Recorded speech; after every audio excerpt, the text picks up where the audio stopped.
off stream for a minute. We was off stream for a minute, so we may have to run that back a little bit. Okay.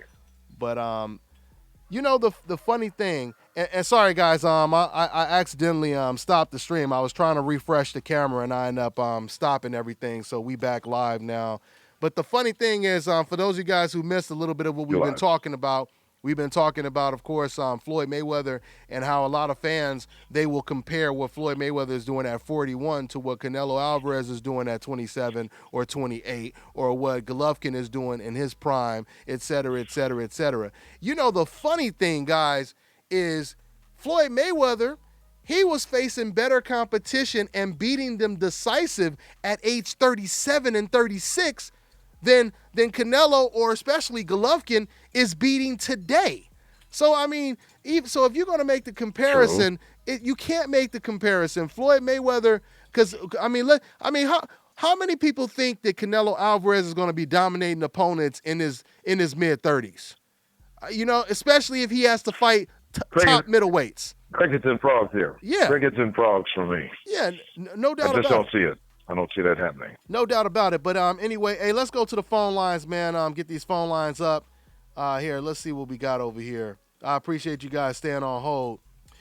Okay, we got 310. What's going on? What's your name? Where you calling from, man? 310? Hey, this is Junior from Long Beach. From Long Beach. What's going on, Junior? Hey, what's up, Dante? How you doing, man? All right. What's on your mind, man?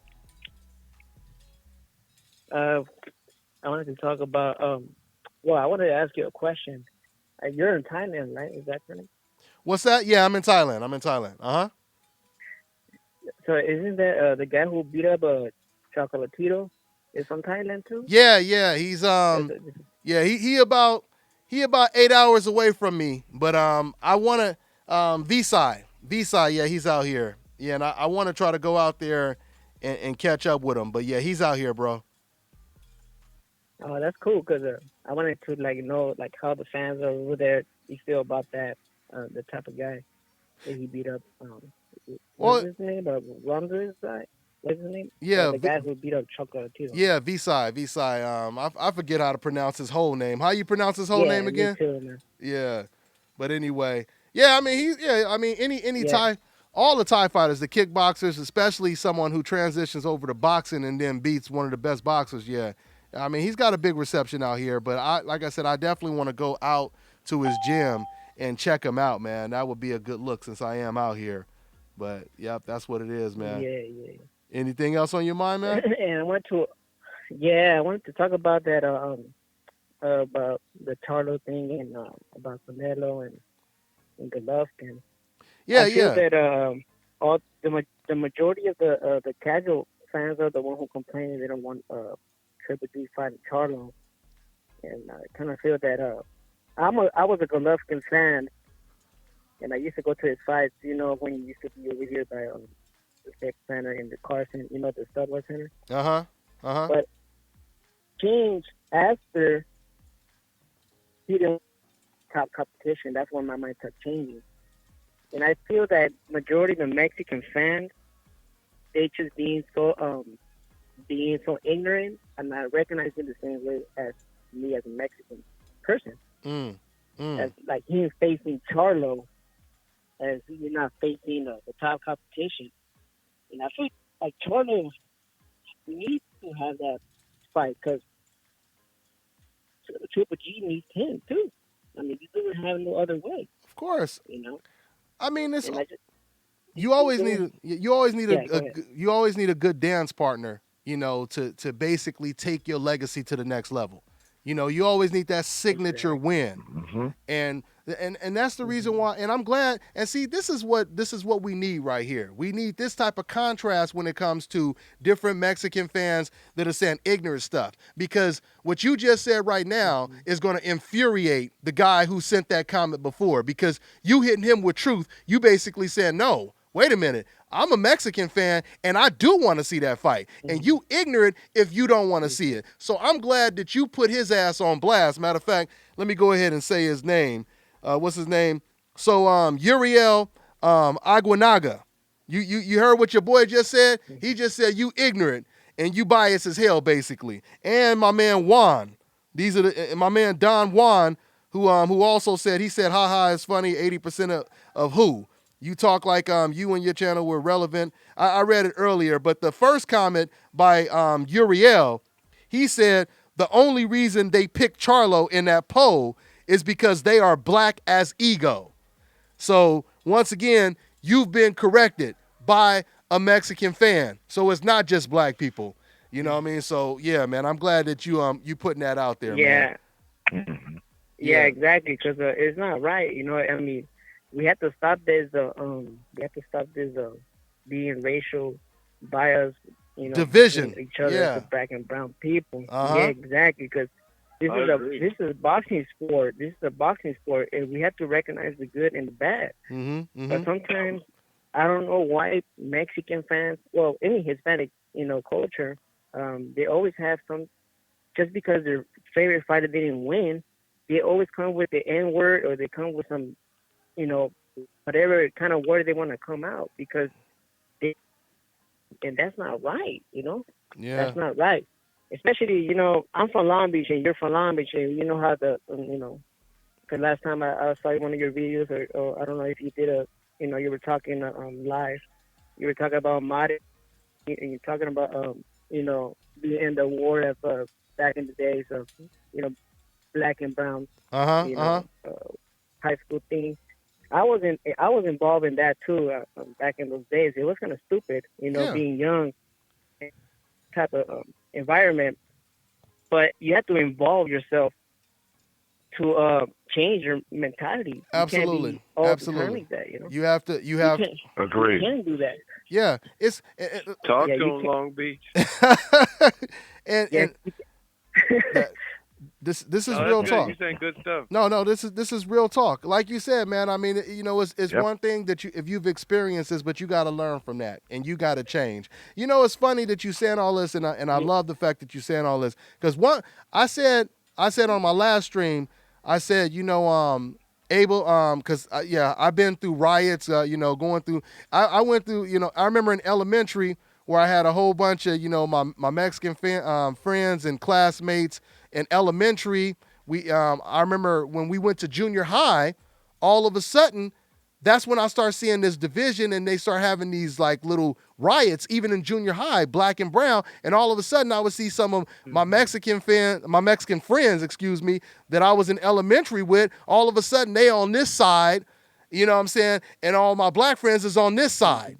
And it's about to go down, and it's just crazy seeing, kids that were your friends that you grew up with now all of a sudden forced to kind of divide, But Abner Mares, I talked about this before. Abner Mares, he talked about him when he went to school. Same thing happened with him. He said we would be in riots, and he said I will be right in the middle of it. And I said in one of my live streams, I said, Abner Mares, because he's a role model right now, and people will listen to him.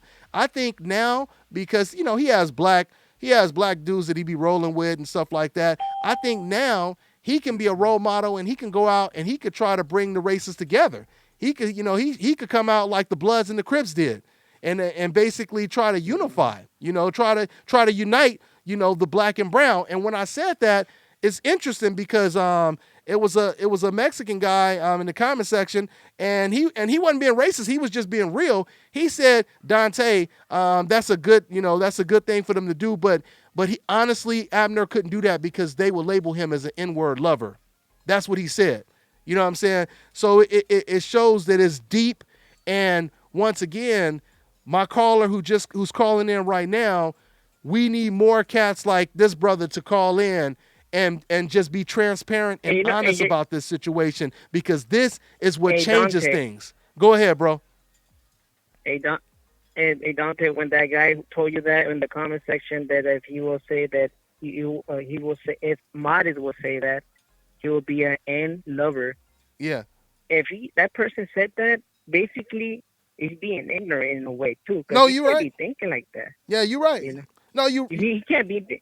Yeah, you can't be thinking like that, because that's being racist in a way. No, you feel me? No, it is being racist in a way, but at the same time, this guy, he obviously, he surrounds himself around so many racist people that he's used to that way of thinking. And no, you're right about it. You're right about it. He would most likely be perceived as a racist himself.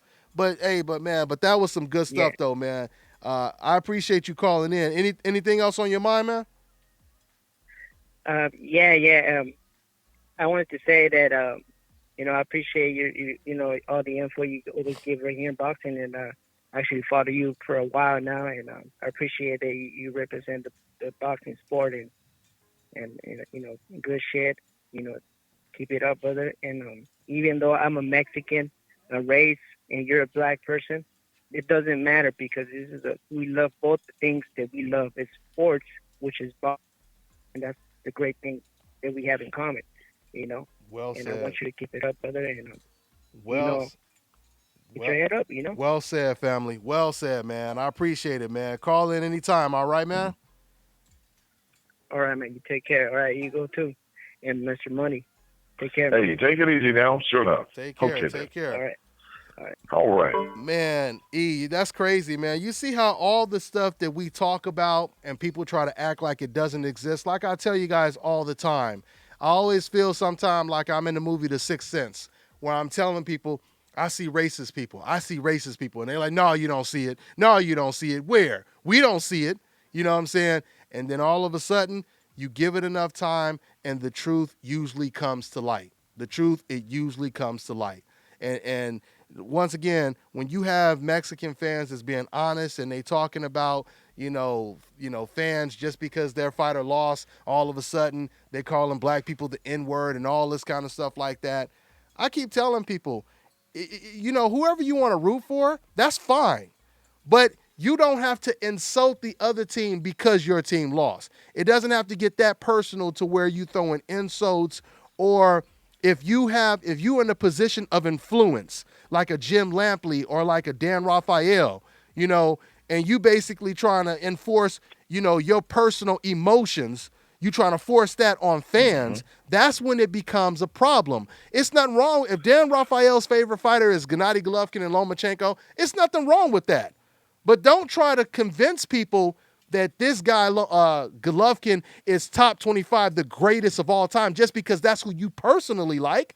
He still has to prove that he's one of the greatest. It can't just be just because you're in that position and to tell people, and you can reach a lot of people when you say it. So that's just food for thought right there, man. But yeah, that's and that. It's funny to me. I never understood like the racist when they these little situations with like Mel Gibson where a leaked tape will come out, or Don Imus or somebody. I never understood when they actually, when you get mad or disagree with someone, if your first instinct is to take it there and take it to race, then you are already racist, because that's not what you would naturally do. Like someone cuts you off, you're like, you N-word. You know what I'm saying? You wouldn't just. Yeah. That wouldn't be. Why would that be on the tip of your tongue? Yeah, because you could have called them an asshole, a jerk. Because I've never done that. Like, I've had road rage before. I've never called nobody no racial slur. And the funny Same thing, here. and the funny thing about you saying that, Ego, is I met so many like black girls who when they got into accidents, they have told me at least 60, maybe 60, 70% of them have told me whenever they got into an accident with someone who wasn't black, they said, yeah, and then the guy just jumped out and you said, you effing N-word, et cetera, et cetera. They take advantage of that because that's first of all, it's a woman. You know what I'm saying? So they take advantage of that. I've heard so many girls tell me that. Even this Cuban girl, this Cuban girl, she how Cubans look mixed, a lot of them. And, so she kind of got that mixed look or whatever. And she got out the car. She said she got into an accident and the dude yelled out, you N-word, you this and that. And she was like, hey, I'm Cuban and whatever. What does that have to do with anything? Whatever, So my point is, once again, these are the cats. These are the cats that are usually the ones that's yelling out N-word and all that kind of stuff. These are the cats that are usually in the comment section saying, hey, man, why you got to bring up race when it has nothing to do with the conversation? But yet, these are the ones that bring up race when it has nothing to do with the conversation, when they feel comfortable that they won't get their ass whooped. And that's when it's a black girl instead of a black man or something like that. But go ahead, E. I got a quick question for everybody. who's your top 5 at middleweight? Like the top guys that you think personally are the best at middleweight right now. Well, you got Danny Jacobs, you got Charlo, you got Canelo, Hmm. you Yeah. got Golovkin, Andrade, and Darren Yevchenko. Those would Okay, in that's no just my particular list order. is yeah that's how my list would be, and they all got to mix it up, right? Uh huh. Right. Absolutely. So you did list Charlo though, right? Uh huh. We all agree that Charlo would be in our top 5. Yep. So Of course. Of course. the funny thing is this: why would anyone fix their lips to say only black people want to see Charlo fight, and we all agree that he's looking like one of the top 5 in the division? Mm-hmm. So why would only so you mean to tell me only black people want to see the best versus the best? And It doesn't even make sense. and you're admitting, and True. what you're also telling people, and they don't realize it, is people that aren't black, they don't want to see Canelo fight black tough fighters. They don't look at both ends of the spectrum either. You know what I'm saying? Because I mean, it's a hell of an admission. And once again, like I was saying earlier, we have never. Ego, when's the last time we said something like that? Like we don't want to see. Oh, only Mexicans want to see Mayweather versus Canelo. Only Filipinos want to see Mayweather versus Manny Bro, that's Pacquiao. never.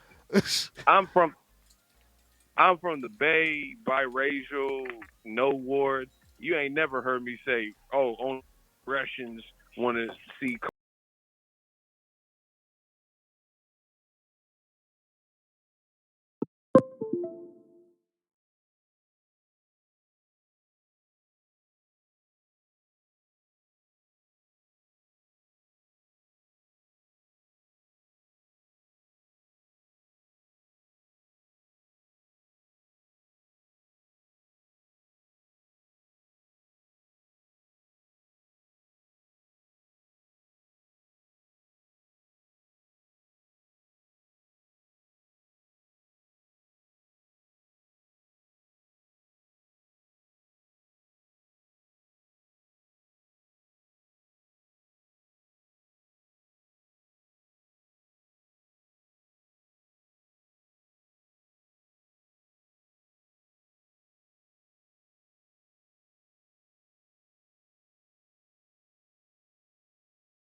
That me and you, even with all our body of work, are only challenging. We're only like protecting black fighters or whatever.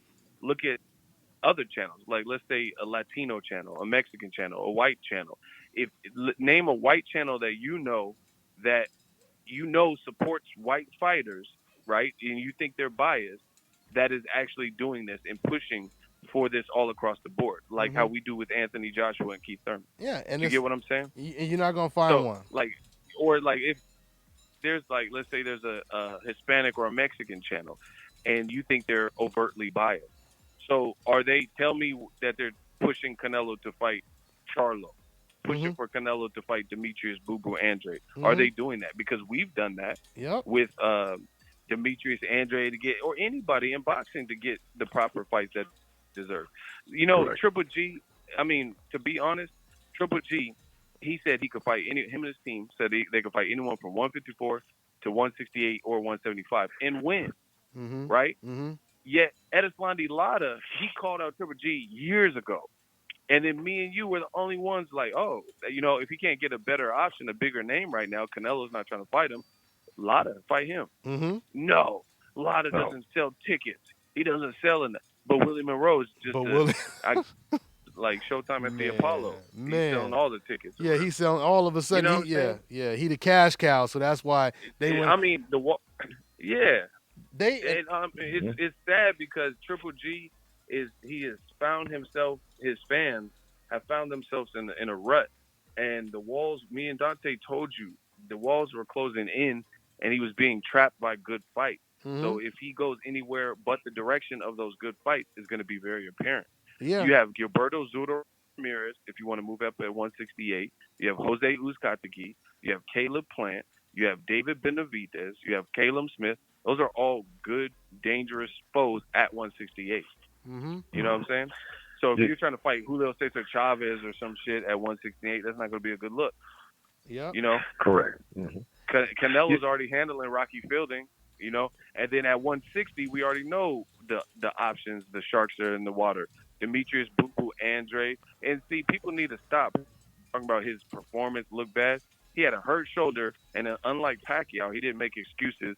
He knocked his guy down 4 times and finished the fight, and you know just had to make the adjustment. But at the end of this dude was wild.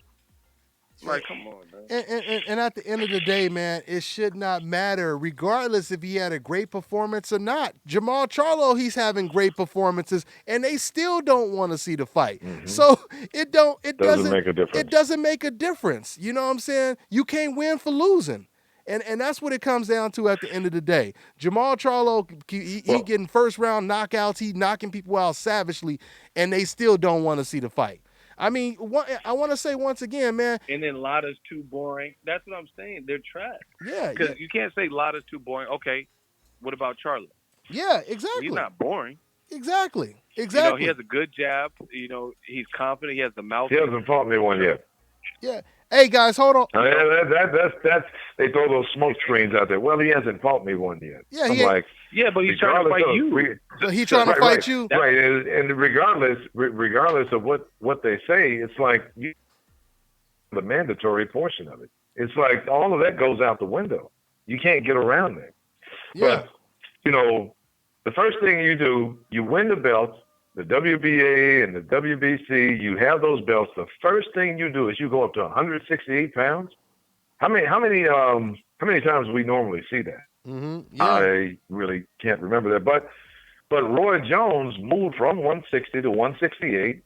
And he said, hey, that guy right there, James Toney, is the pound-for-pound king. James Toney. Yeah. You know, and Ward did the same thing. On the move up and fight a very dangerous fighter in Kovalev and was successful.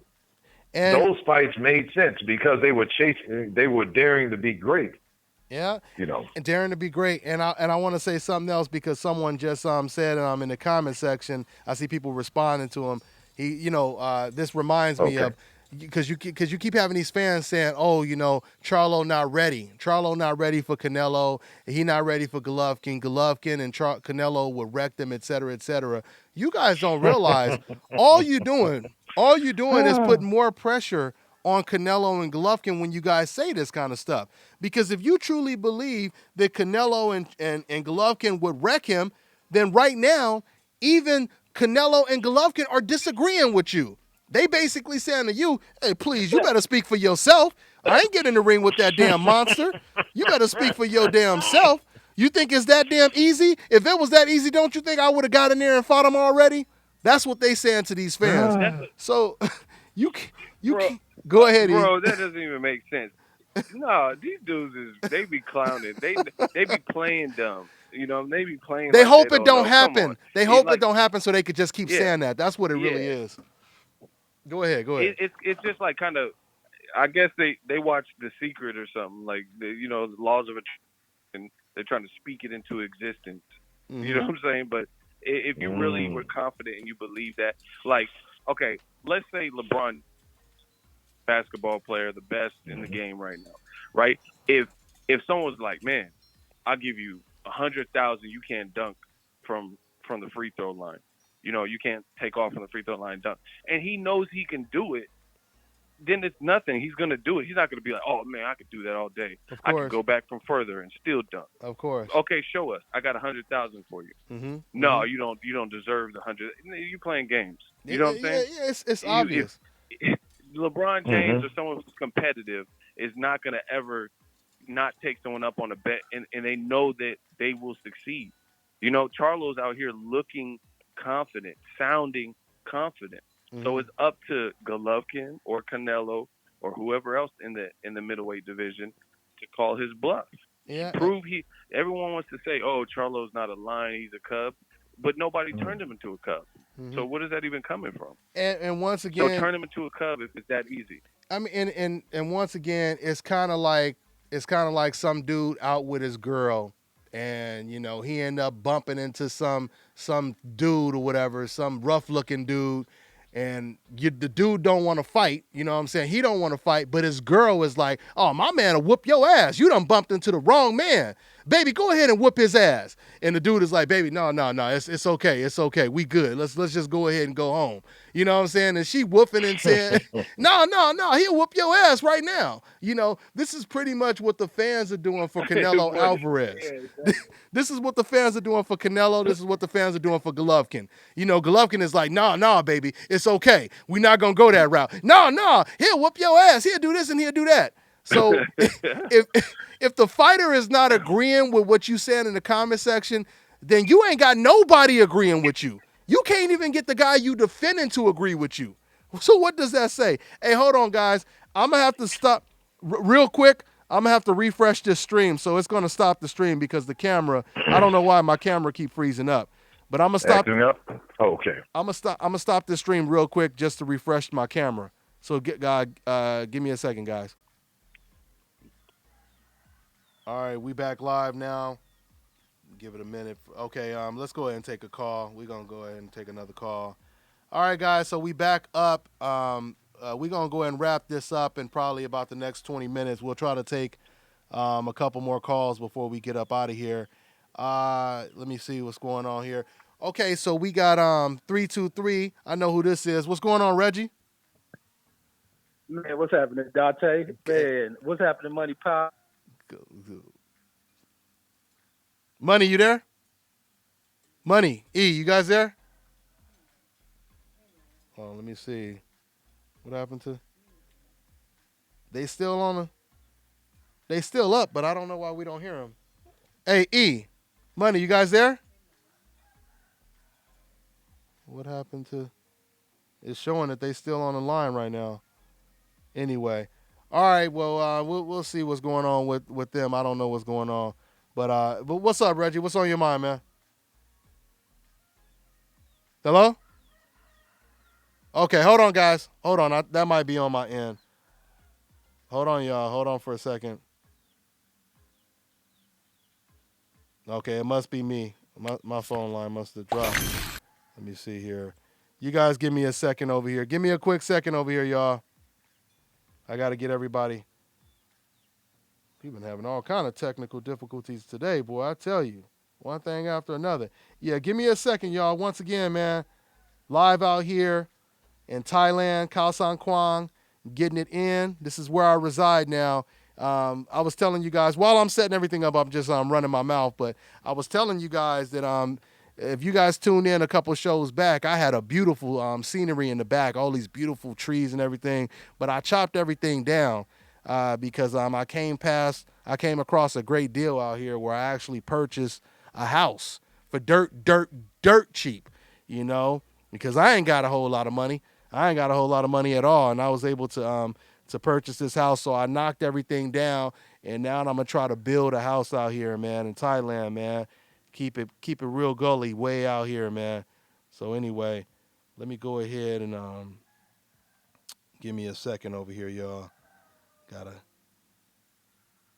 go ahead and get these phone lines back up.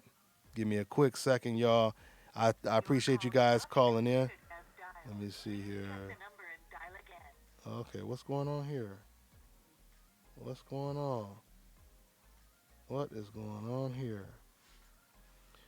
Yeah, my phone lines are tripping right now. Let's see what's going on, y'all. And here, let me go back to. Oh no, since I refreshed it, I don't see the super chats. I was gonna go ahead and shout out my super chats, but since I refreshed the page, they're not all showing up anymore. The last one that was showing up is from my man Reggie.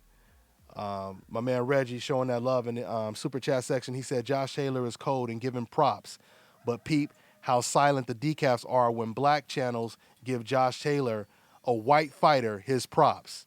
Great point, Reggie, because we already know that they don't never give black fighters their props. So for them to see, and that's what new media is all about, man. The people who deserve the credit, we give the credit to them. So, but anyway, here, let me see why. Hold on, guys. Give me a second, okay? Give me a second. I'm trying to get these phone lines back up. We've been running into all kind of problems today, boy, I tell you. I don't know why this. Yeah, give me 1 second, y'all. Trying to figure this out over here. See why my phone got disconnected. Let's see here. And I appreciate everybody waiting on hold. We'll try to get to as many calls as we can before we wrap this up.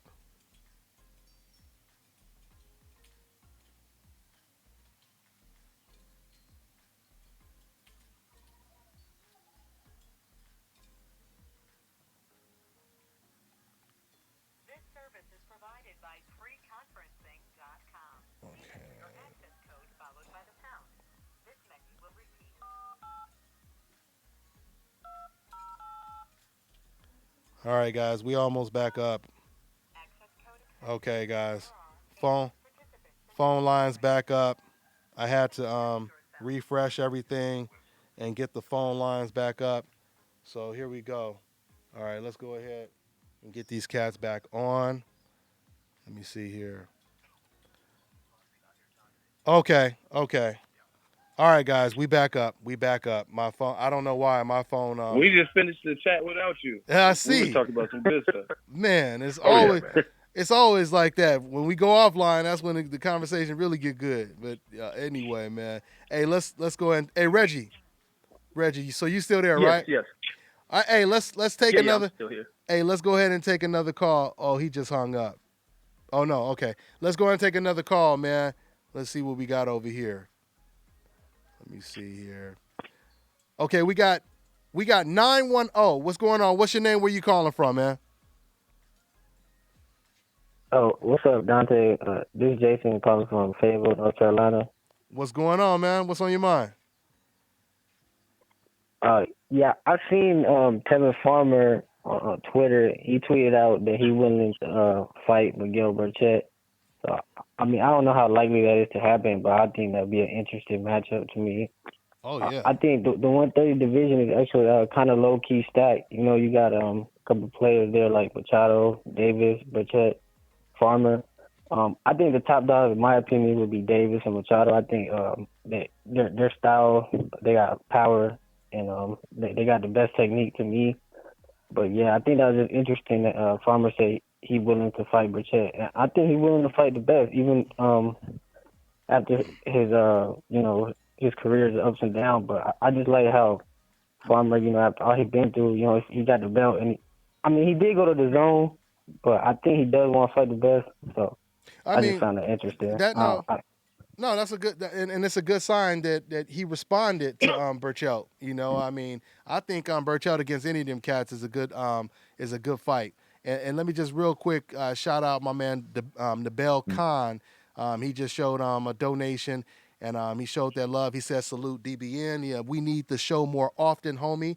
I appreciate that, and I am trying to do it more often. It's been hard for me to get to doing it, but this is why you guys showing the love and the donations. It really helps me put out more content. But it gets kind of hard every once in a while. But yeah, we definitely going to be consistent as much as we can. And if I don't do it on Sunday, I will be doing it another day during the week. But for now, we're still going to be doing it Sunday. We just had to. This is a makeup show, so I appreciate that, Nabel. But going back to what my man said, Money, what you think about what my man just said about Burchelt calling out Tevin Farmer? He called out Gervonta Tank Davis. I think all those are good fights, Money. Oh, no denying it. I mean, this is what boxing needs in order to keep it exciting. This is a golden. This is that moment that many of us are looking for. Hey, you're gonna call out someone that's worth calling out. Absolutely. And take that chance. And that guy had shown in the ring, I'm not afraid of anyone. So guess what? You're gonna have a very exciting bout, whoever he's in there with. Yeah, I would love to see him in with any of them because it's going to be a firestorm all the way around. Win, lose, or draws for him. Win, lose, or draw for him. And you know what, man? Is there anything else on your mind? Because I want to go back and talk a little bit more about this Mayweather card in Japan, just to make a couple points on it. But is there anything else you wanted to mention, my man? Yeah, just one last thing. I think Mayweather, he's a businessman, so you can't really be mad at him. He's at that point in his career, like he's old. If he steps into the boxing ring, he might get knocked out. So of course, he gotta be smart. So I don't understand the correlation. Yeah, it doesn't. And they're trying to compare that.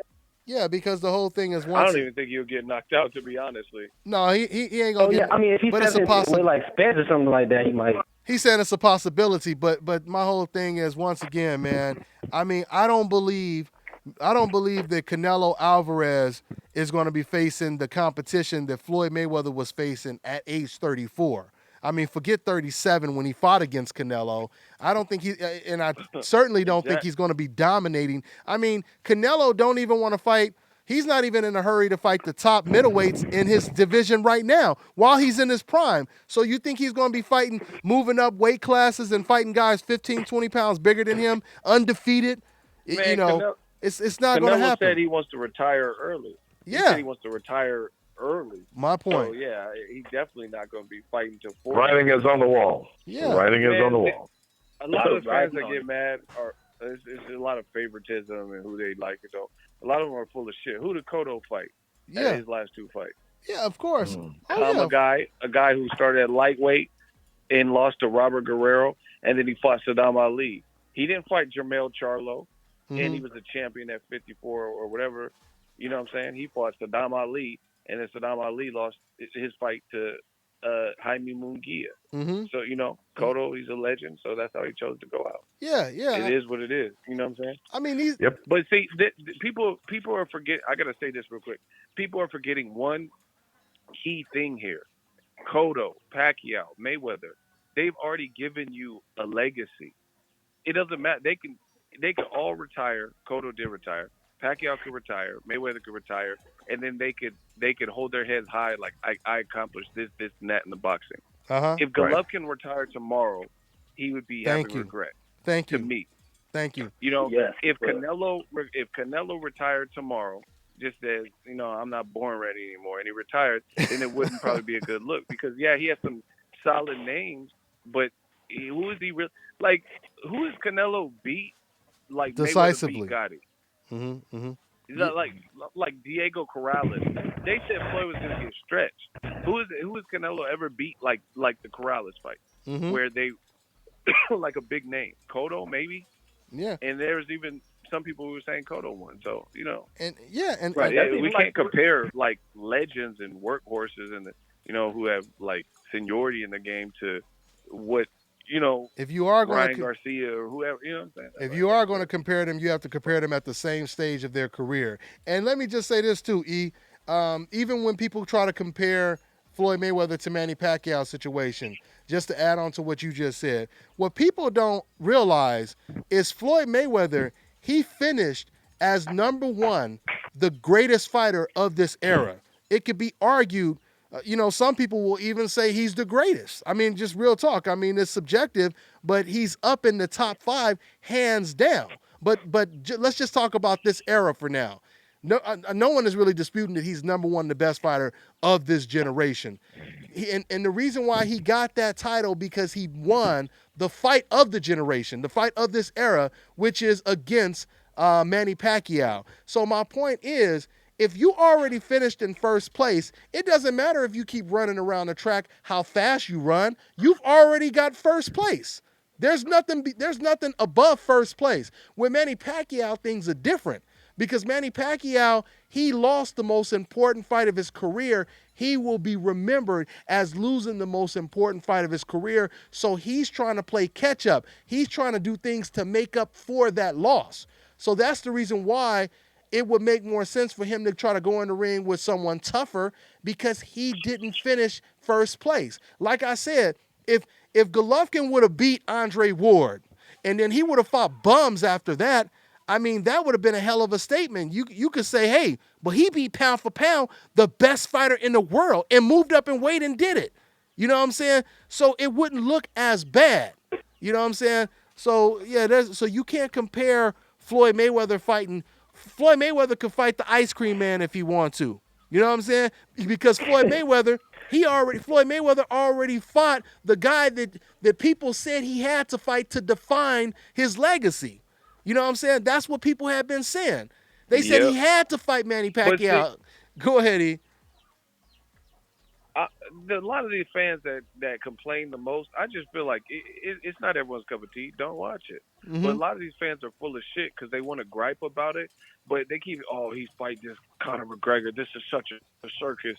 He's fighting this, this dude from Japan. Such a circus. Why does Floyd keep doing numbers then? Who's paying for it? Yeah. And then how come Canelo fights Triple G in a rematch and the live gate and the viewership does worse in the rematch than the first fight? Mm-hmm. Yeah. Do you get what I'm saying? So it's like, for all the complaints and this is a circus and Floyd ruined his legacy and all this shit, who's buying this then? Yeah. Why does Floyd do $4.3 million with Conor McGregor, but everyone hated and said it was a circus? Yeah. How come this is fact?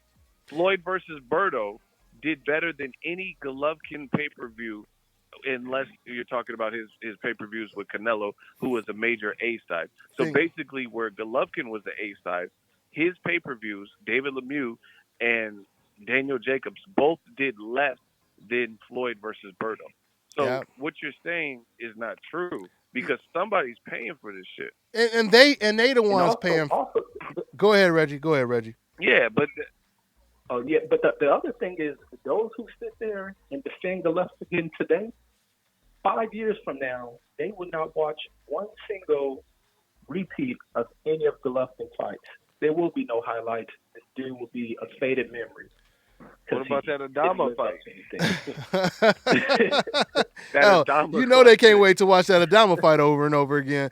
Hey. Yeah, that's that's Gotti Ward, Gotti list. Adama.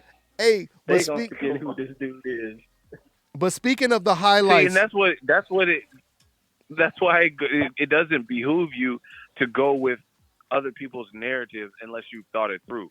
Like HBO boxing, this is kind of one of the reasons they went out of the way of boxing, because their commentary got so biased. It was hard to, like Lomachenko. I think he's really good. I think he's good, but the way you talking about he's better than Winky Wright and people who have done more. Like, that's disrespectful. Yeah. You know what I'm saying? Yeah, it's disrespectful to see someone with a loss and then still in their career, and then people who are, he's better than, Finito Lopez. You can't do all that. He's better than Chavez. Let's see where it's at when he ends his career. When he ends his career. Or closer to that point. And let me just say this. They want to compare. Go ahead. That's like me saying LeBron is better than. That's like me saying LeBron or Kobe is better because their first 3 years in the league is better than Yeah. Jordan's first 3. That don't mean nothing. What did Jordan finally accomplish? How many rings did he get when it was all said and done? So if it ain't said and done for these other guys and they're still in their career, just let it unfold naturally. We don't need you to force feed us. Yeah. Because I hear it all the time. They said Chocolatito, after Floyd retired, they said Chocolatito was number 1 pound for pound. I don't hear not a single person even talking about Chocolatito. When's the last YouTube Chocolatito video you've seen made? Yeah. And, Chocolatito just fought on Canelo Golovkin too. I didn't see really anyone. Nobody even talking about it. Make no videos post fight. Yeah, but this is a guy you just said a year ago, before the Rungvisai first fight. A year or so ago, you said he was number 1 pound for pound. What happened? Yeah. And you see how they just turn coat? Yeah, they turn coat. They go on to the next person. Man. He faded memory. Yeah. Great point. But Floyd Mayweather, like our caller's saying, he already has a resume. He already has a legacy. So he can get kicked in the head by this kid. He still has a legacy. He can get knocked out and kicked in the head in his upcoming fight. His legacy as far as a boxer is already in place. Yeah, of course. So it's an exhibition. Speaking of it being an exhibition, so what do you think? Because when it comes to Mayweather versus Pacquiao, when you were talking about the pay-per-views, how these fans are saying they don't want to watch it.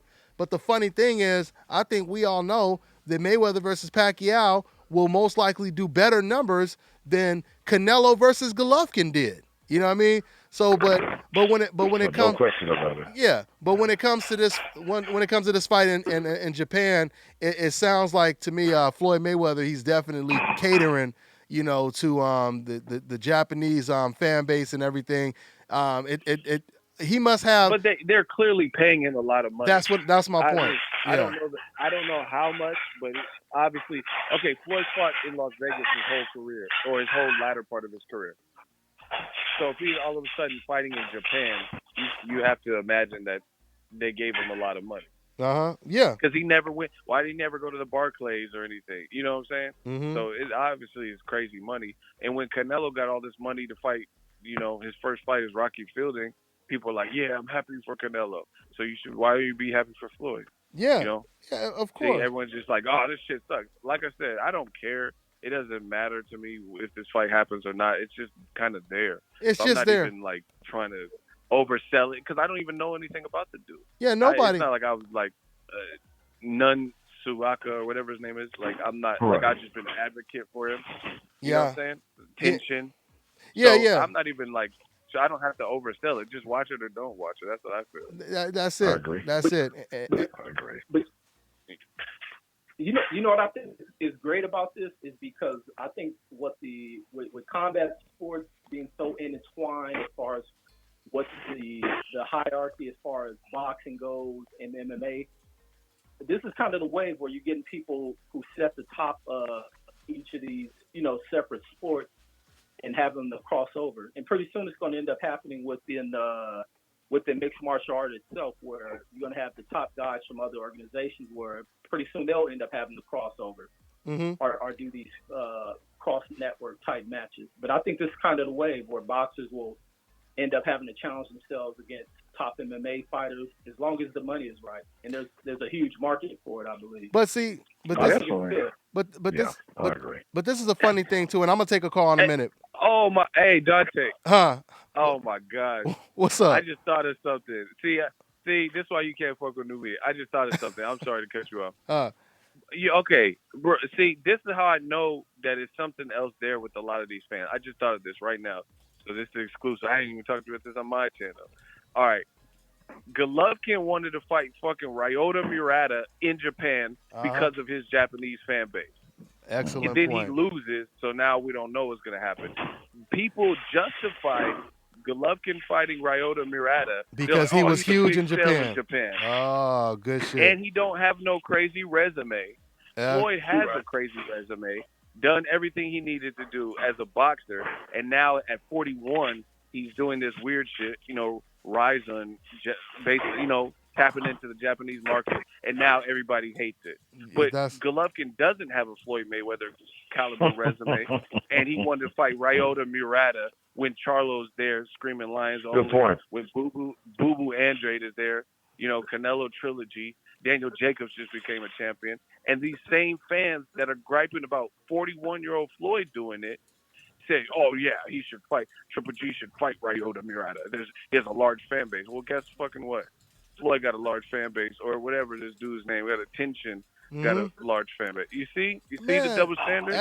Excellent point. And let me add on. It's the same region, too. It's not like an Australian and a Japanese fight. These are like two people that fight out of Japan that have like some type of fan base, and guarantee you this, I promise you, whatever Triple G was going to get versus Ryota Murata, Floyd is getting more than that. We all know that. Oh, yeah, of course. Floyd has even more reason at age 41 to go over to Japan.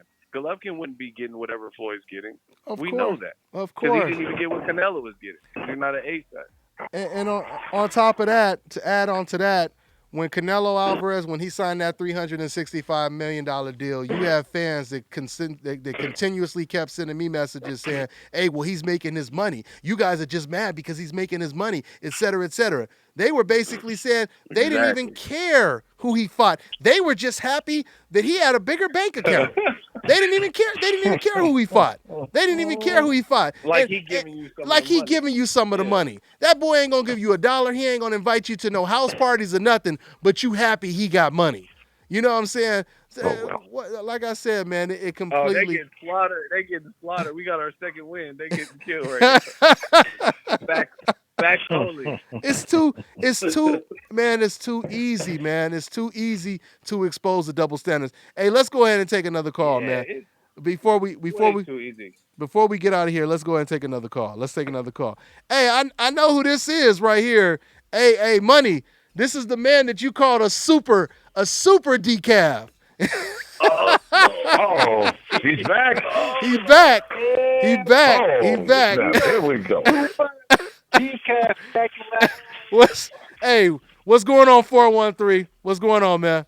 What's on your mind, man? AKA what you Super got? Decaf. What's going on? Oh no, man. I'm here to talk about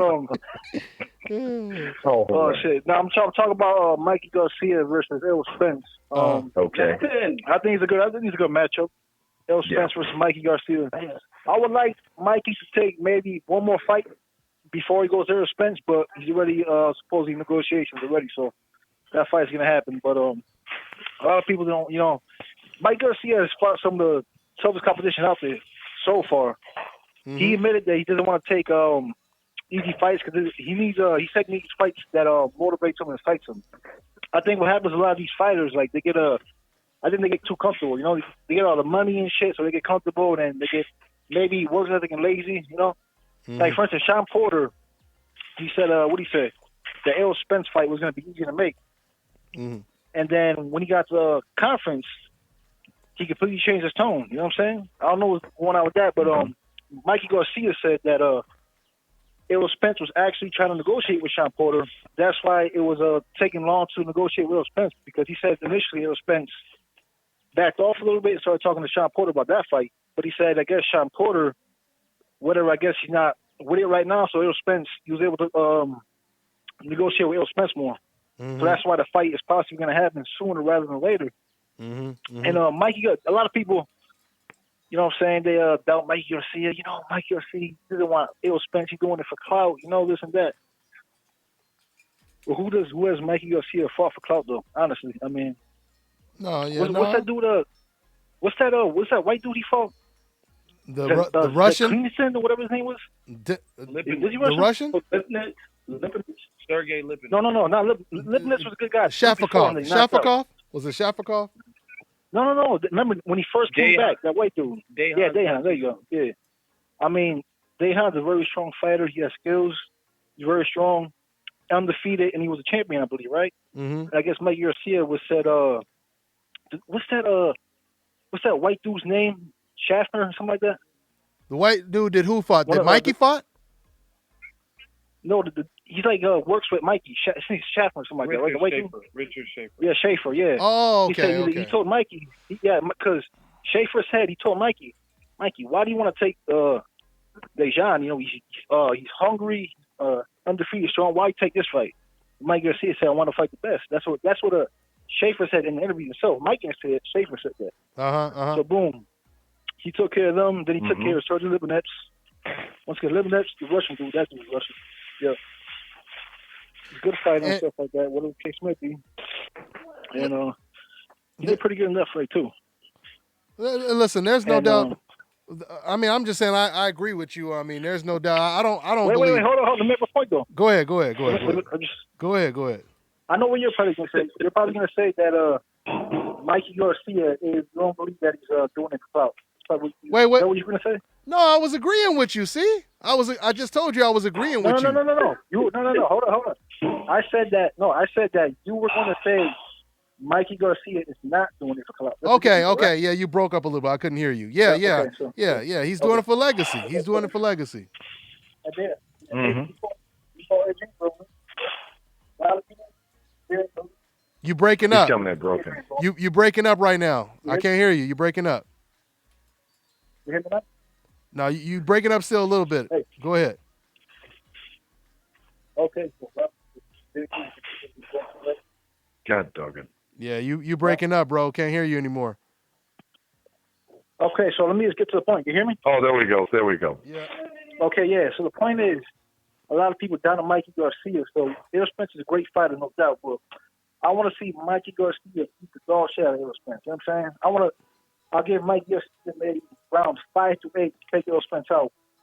You know what I'm saying? So I hope Mikey Garcia beats him down, beats the dog shit out of him.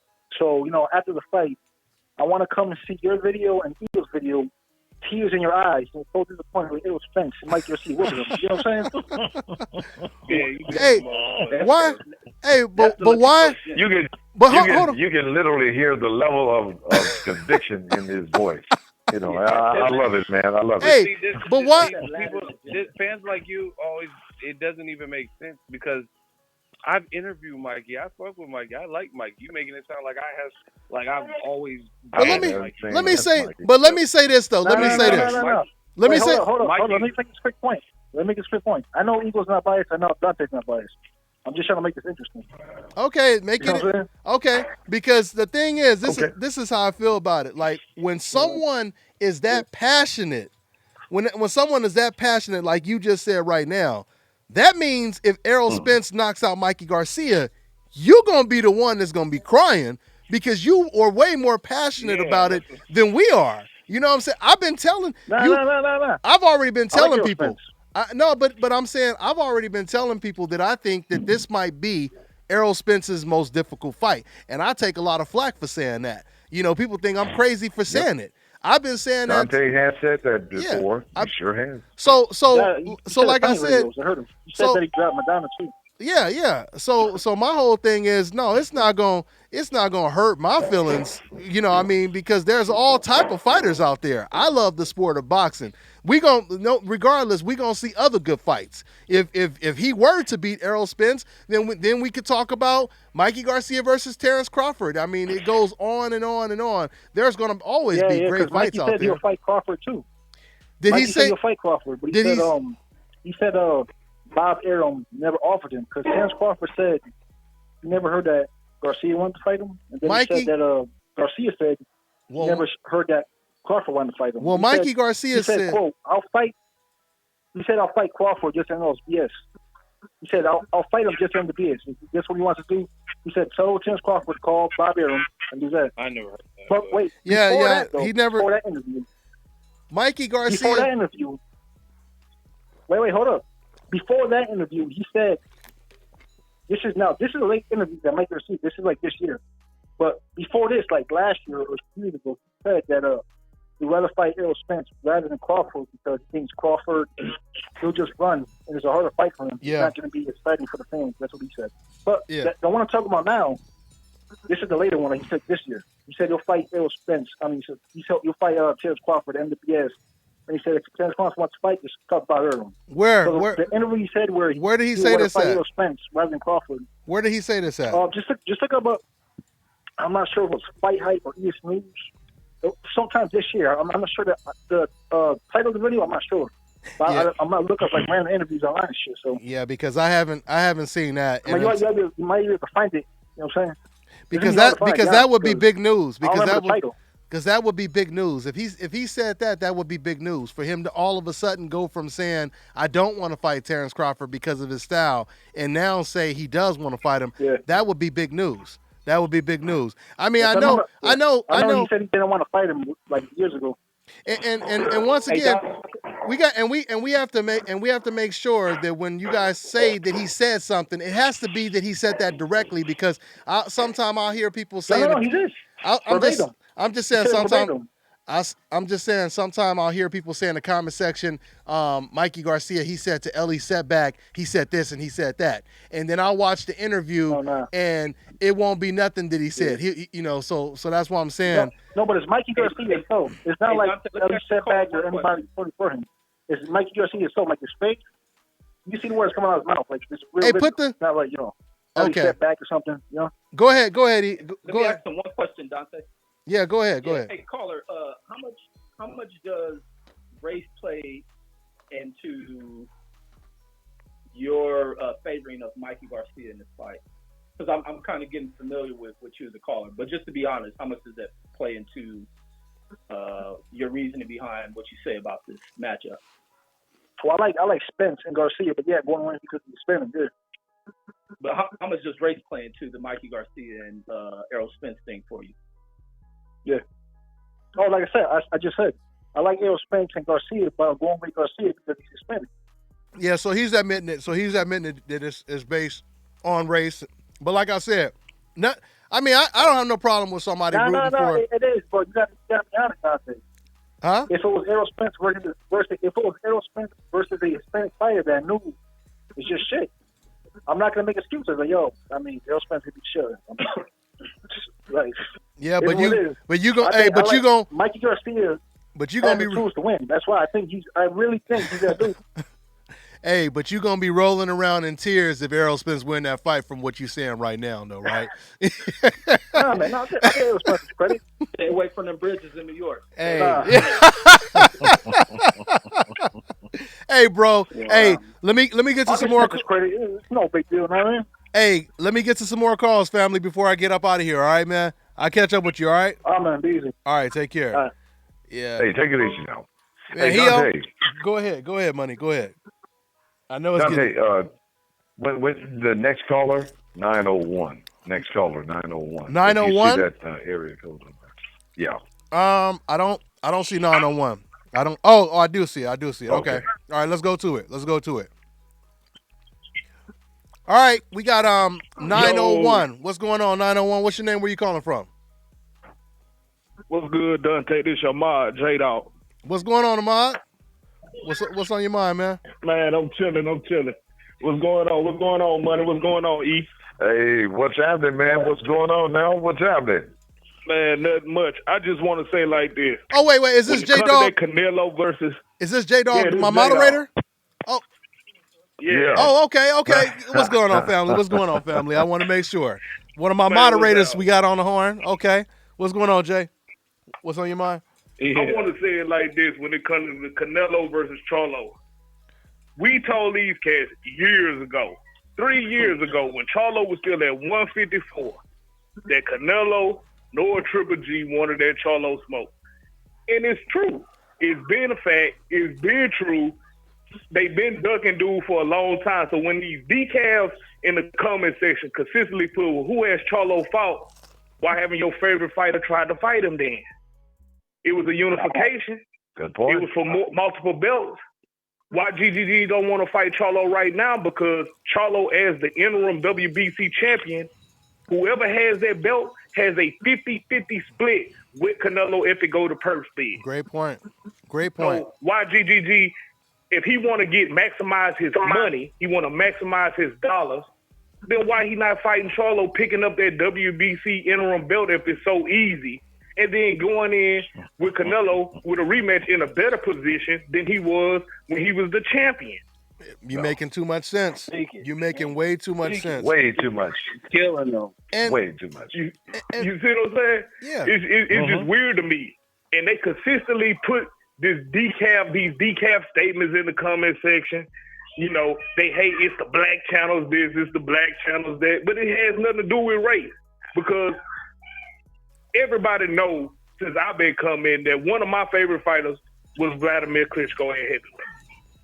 My biggest disappointment in Vladimir Klitschko was that he never tried to go get that WBC belt from Deontay Wilder. And everybody make it seem as if Wilder ducked him, when in fact Wilder had called Klitschko out in June 2015. Klitschko didn't respond until September 2015 that Deontay needed to raise his profile, the same bull crap that Eddie Hearn running with right now.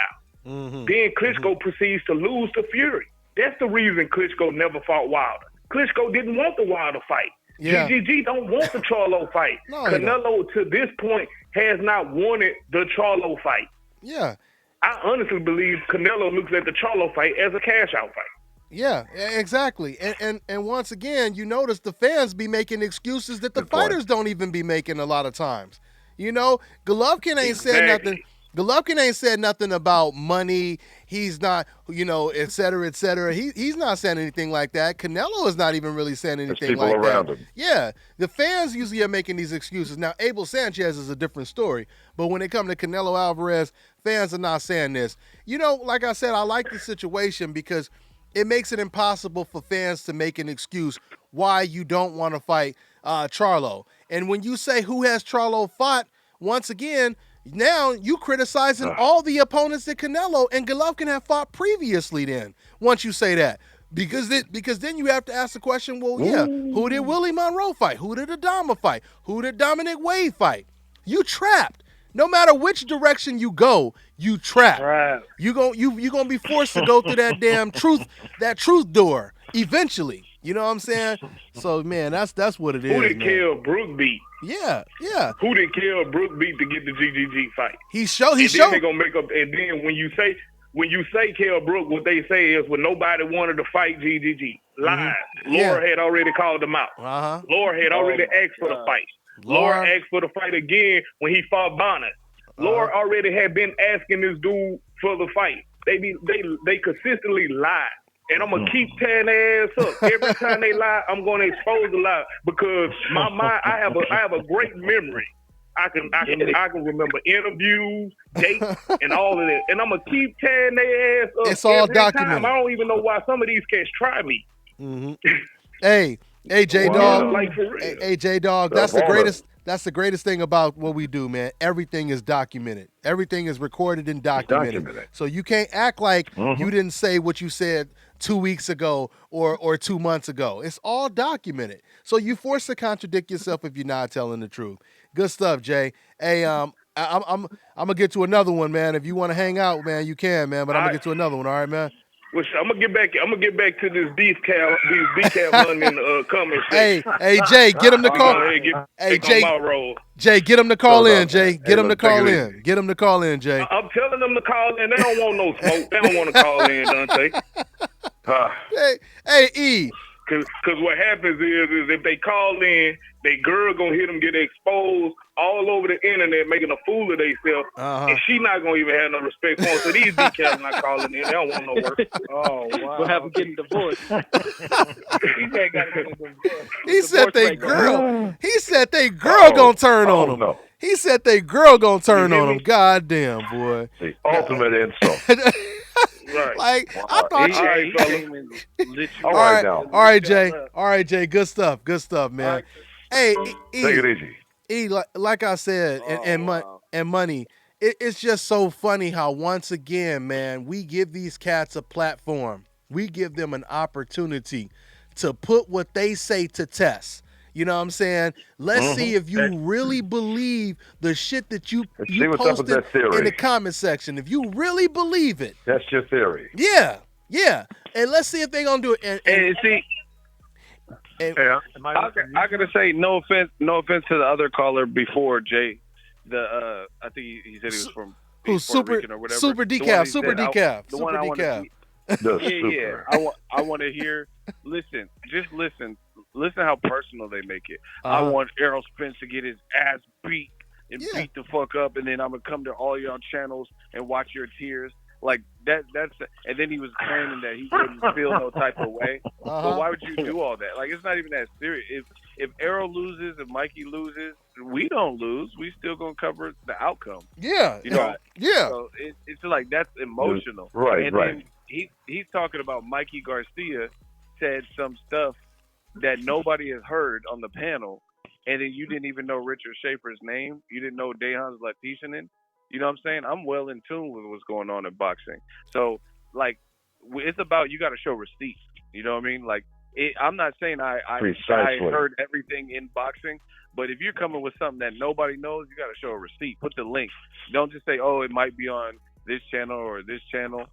You know, I got to see. I was thinking the same thing. Right. Yeah, because you didn't even know who Richard Schaefer's name was or who Mikey's comeback, and that wasn't even his comeback opponent. You know, so I caught his comeback opponent, Mikey, was Elias Rojas.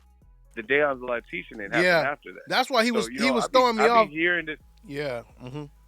Yeah, that's what I'm saying. I be hearing the mistakes that some people say, just like J Dog said. I got a good memory. I remember this stuff. But like and Reggie, for me and Dante, it's easy because we have a filing system because we did videos about this. Absolutely. When you have, you have to hurry up and eat your KFC or whatever food, and then jam and do a video. You might remember that. It might stick with you that Triple G said this about Charlo back then. You know, because we're putting this together, and it's all on tape, all on audio. It's like one big audio book. Yeah. Or video. Exactly. And I don't know if you caught him when you weren't on the show with us when he called in last time, because the dude done called in about 3 or 4 times. Matter of fact, the first time he called in, it was when we was talking about Danny Garcia's dad, Angel Garcia, being a racist, and he was trying to tell us how Angel Garcia wasn't no racist, and he's Puerto Rican, and that's how Puerto Ricans speak. They say the N-word and all this kind of stuff. And I was saying to him, I was like, okay, well, if that's the case, how come he wasn't calling Ruben Guerrero the N-word? How come he wasn't calling Robert Guerrero? How come he wasn't, saying this about fighters that weren't black? Why is he only saying this about black fighters, et cetera, et cetera? But then in another conversation, he called in, and I was trying to basically tell him because we were talking about like the division with black and brown, like Mexicans, versus black. And I was asking the question, why are Puerto Ricans and blacks more closer than Mexicans and blacks? And all of a sudden he flipped it and said, well, no, that's not true. Well, actually, no, there are some racist Puerto Ricans too. Like all of a sudden he tries to jump to the side, like almost like he was proud to say, no, I'm just like them. I'm one of the racists. We're not better. Right. I'm trying to give you credit. So he just contradicted the last conversation we had when we talked about Angel Garcia, where I was saying Angel Garcia was racist. He said, no, he's not racist. Now in another conversation, you said, no, some of us Puerto Ricans are racist. When I'm trying to give Puerto Ricans props. So this goes back. Contrary, man. Ego. This goes back. This goes back to what. Be on opposite side. This goes back to what Ego said. That filing system. We have everything documented. Mm-hmm. We have everything documented. This show, everything is documented. You know what I mean? And once again, we never contradict ourselves. So if you believe me or Boxing Ego or any of us, if you believe we contradict ourselves or whatever the case may be, this is your opportunity to call in. Stop filling up the comment section if you're afraid to call in. This is your opportunity to once again put your theory to test. You know what I'm saying? If you truly believe what you're saying, put it to test. Let's hear it out. Anyway, I'm going to take one more call and we're going to go ahead and wrap it up, man. We'll take one more call and we'll go ahead and wrap it up, guys. So we got 719. What's going on? What's your name? Where you calling from, man? Hey, what's up, man? This is Johnny from Colorado. What's going on, Johnny? What's on your mind? Much, man. I was just wondering, so you guys were saying that Triple G and Canelo are ducking Charlo, but who is Charlo's mandatory fighter right now? You said who is Charlo's mandatory? You said who's Charlo's mandatory? Or who is he supposed to fight? Well, let me fight Triple G, right? Yeah, he was supposed to fight Triple G. The WBC ordered Triple G to fight against Charlo. And Golovkin just came out. Team Golovkin, they just recently came out and said, we are not fighting Golovkin. We're not fighting against Charlo. So if that's not a duck, what would you consider a duck? When you're ordered to fight this guy. Well, no, that definitely is a duck by Triple G, but I mean, I don't think Canelo's ducking and dodging anybody. Well, let me ask you this. The thing is, I'm sorry. I'm gonna let you talk, but I just want to, since you said that, I want to respond to what you just said. Imagine if the roles were reversed. If Jamal Charlo was the middleweight champion and Canelo Alvarez was his mandatory, do you think Charlo would take the fight, or do you think he would fight Rocky Fielding instead? Well, no, Charlo would want to fight Canelo because everybody wants to fight Canelo. Canelo right now is the man that you want to fight, regardless of him being okay. So let's say, you know what I mean? Okay, so let's say Canelo was at the stage of his career that he was before he fought Austin Trout. Before he fought Austin Trout, he was just this undefeated redhead, right? He's not a pay-per-view fighter yet, but he's an undefeated fighter. You know, he's getting a little bit of buzz. Let's say he has the same type of buzz that Jamal Charlo has.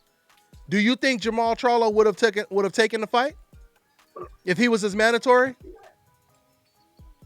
If he was his mandatory, he should. He would have took his fight. He would have took the fight if he was his mandatory, right?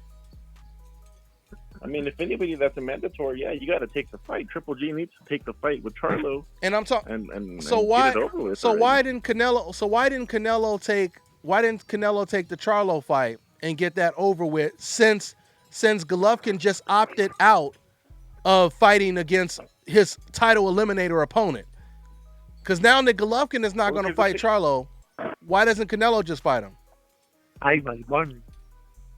Yeah, no. Well, Canelo doesn't have to fight him right now. I mean, you got to understand that he just got off of 2 fights with Golovkin. Everybody was crying about how like he wasn't fighting Golovkin and he was ducking Golovkin. He finally fought him. He fought him twice. So you're saying you believe Charlo is too tough? So you're saying you believe Charlo is too tough for him to fight this soon, right? Yes, he is. Yeah, of course. I mean, we got he gives respect where respect is due, but it doesn't mean that he's scared of him. I mean, at the end of the day, you got to let him, you know, take the time off a little bit to fight a bum like Rocky Fielding for now, and then he needs to fight him in 2019. Charlo, Jacobs, he needs to fight all of them next year or within the next year and a half. But it doesn't mean he's stuck in him. He can't. He can't fight everybody at the same time. You know what I mean? But we're not talking about fighting him at the same time. We're not talking about fighting fighters at the same time. Once again, the thing is, I know you're not. That's what I'm saying, though. But this is what I'm saying. If you guys want him to fight everybody, have a fight once a month. Like you can't do that. Listen, you know what I'm saying? Like he did sign an 11-fight deal. Yeah, he signed an 11-fight deal. But what the caller is trying to say is, you know, give him a break to fight against a bum and then let him fight later. Now, listen, I'm not saying that I'm predicting that Canelo will never. Ego was saying on one of his streams, Ego was saying that he was cool with him fighting Rocky Fielding, and then now Ego's saying that he's ducking Charlo. I mean, which one is it? You know what I mean? Like, what? You say something on your other stream, Ego, and then you want to come over here and say that Canelo is ducking Charlo. What? You just said before. Well, I'm gonna let Ego. One of your streams that Rocky Fielding was in. Okay. I'm gonna let Ego respond, but before Ego respond, I want to say this: there's no problem, as far as I'm concerned. I don't have a problem with Canelo fighting Rocky Fielding if we're gonna get the Charlo fight for sure. Just like when Andre Ward, when he signed a 3-fight deal, and we knew that deal was gonna end with him fighting against Kovalev. I didn't really care who Andre Ward or Kovalev fought because I knew we was going to get the Super Bowl by the end of the season. You see what I'm saying? So, E, you want to speak on that? I don't know if E is still here. Hold on, let me see if E is still here. E might have got off. Yeah, I'm here. Oh, I'm here. E, I implore the fans. The fans got to start listening and comprehending what's said. Like, that's the worst thing as a host when people start switching up what you said and making up their own narrative. Yeah, they be doing that. I don't have. Yeah, like I never said, oh, listen, Triple G, he's his own person. As far as Canelo, he's coming off 2 tough fights. He got cut, and he's fighting, you know, to start this new deal with DAZN in December against Rocky Fielding. I'm not mad at that. However, I don't think that his first fight after that, let's say he gets past Rocky Fielding, I don't think it'll be Charlo. I really don't. You know what I'm saying? So but now you're that's speculating, the whole thing. though. You're not. You're just speculating, and then okay. So I could write down your address and or a PO box, and you want to bet? Let's bet some money. So yeah, I am speculating, and I'm speculating based on what's been the history. When is Canelo fought? He fought Amir Khan and Liam Smith in 1 year. He just has a $365 million minimum deal. Do you really think they're going to put him in there with Charlo? And the fans are making excuses and saying, "Oh, who is he beat? Oh, he doesn't have any money." Too much of a risk. With Charlo, and then there is the. I know you like the okay, receipts, but I don't know which exact video it is. So I guess I'd rather not talk about the actual video I saw where Oscar. I think you might have even mentioned in one of your videos that. Well, he Oscar did say was telling somebody that they could send Charlo an offer, and then he just has to go fight on the zone. That's the only. Yeah, but I mean, anyone can say. Oscar said a lot of stuff. He said Mayweather and Canelo won't sell, or Mayweather versus Conor McGregor won't sell, and it did. So I'm not really here to. Yeah, argue but we all know Oscar was just being salty on that one. I mean, let's be real about that but too. let's do a bet on PayPal. I'll get whatever denomination of money you would like to bet within reason. If Canelo doesn't fight Charlo in May, despite what happened, then let's bet some money. See, because you guys always get mad when it can't be proven because time has to go on. And then when time goes on and then what we said comes true, then you guys are nowhere to be found. So let's put some money in the escrow account right before the holidays, and then let's do a bet. If you're that confident you think Canelo will fight Charlo on the zone, let's do it. Okay, I don't think it'll happen. I don't want to get my number out on this public talk. No, I mean, yeah, that's Money Pal. He's a businessman. He can put the money in the escrow, and he can not touch it. We're not going to steal your money. Right. So you come up with the terms. So you have that kind of confidence. So you have that kind of confidence that the fight is going to happen. You have that kind of confidence that Canelo will fight Charlo after he fight, like you said, this bum. Because it's not that much. It's almost the end of the year. You don't have to wait till May. He better fight him. I mean, at the end of the day, he needs to fight him. He needs to fight him. And see, here's the other thing. I'll be disappointed. Here's the other, and you also owe me some money if you want to do this bet. But here's the other thing. Yeah, well, I mean, your odds are better than mine, but it's all good. Dante can attest to this because he covered the fight with me. We both covered Charlo. It was the Charlo brothers when they both became champions. Two brothers at 54. It was Lada and Bonas Martirosyan was the card in Vegas. And on that card, Charlo beat Austin Trout, and he says, "I'm too big for 160. I got to move up to 160. I mean, I'm too big for 54. I need to move up to 160 on that particular card." J-Rock was in the crowd. J-Rock was like as an observer because he was mandatory for Charlo. And there was pressure for Jamal Charlo to fight Julian J-Rock Williams. Julian J-Rock Williams called him out after his victory, called him a turkey. And the fans were saying, "Hey, you about to duck J-Rock. You trying to flee to 160. Guess what Charlo did? He stayed at 154 where it was uncomfortable to make the weight, where his body was rejecting the idea. He looked pretty kind of sucked up in the face. Yeah, he looked horrible. I remember that. Yeah, his face looked all bad at the 54, and then he ended up knocking out Julian J-Rock Williams. You get what I'm saying? So he stayed around. Canelo, he's the A side. Like you said, everybody wants to fight him. He could pull all the strings, and he chose to go up and fight Rocky Fielding instead of looking at Charlo's way. People are complaining about Charlo. Who is he fighting for December? Why is he fighting Willie Monroe? Well, if Canelo had selected him, gave him the golden ticket, maybe that could have been the fight. But he chose, like you said, to fight a quote-unquote bum. That's what you said. And that's what I'm saying. I mean, we all know everybody's done that. I mean, we can't see that. For example, we can't see Mayweather. And that's what I'm saying. Always fought the best one back to back. But who? But when you say, that's cool. But when you say everyone's done that, I mean, give me an example of someone like in their prime with all these options of the top middleweights or the top fighters. I can say Mayweather. Mayweather. Like when? Give me an example. Give me an example. When Mayweather fought who? Pacquiao. He ducked Pacquiao for 5 years. Okay, hold on. Okay. Wait. Let's tackle that. Let's talk about that. Robert Guerrero was his. Hold on. Wait. He threw a lot out there. So let's just tackle Pacquiao before we get to anything else. You said he ducked Pacquiao for 8 years.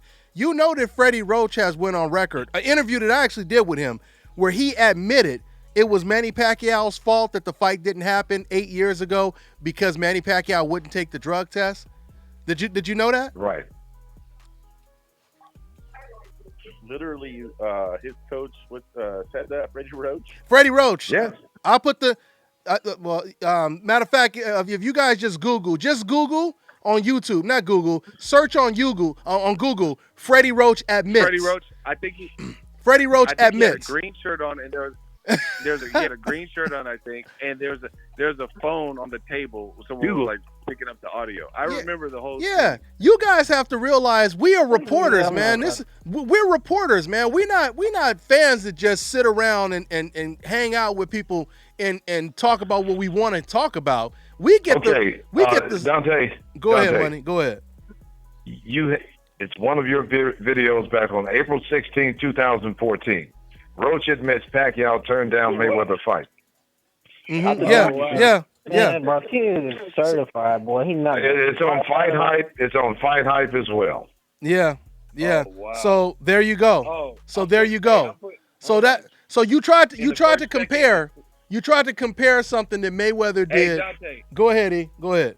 Dante, link is in the description right now. That's how new media do it. Receipt. There it is. I just put the link to the description. There it is. It's in the link. It's in the description box right now.